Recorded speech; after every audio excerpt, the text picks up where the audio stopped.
understand the basic concepts of Python. So in this lecture, let's understand the basic concepts of Python.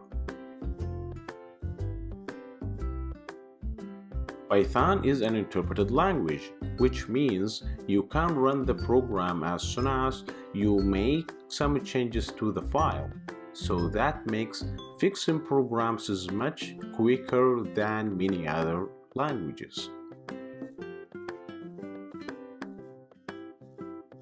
Python is one of the easiest programming languages to learn, and you can have your basic program and running it in just few minutes like what we did in the previous lecture.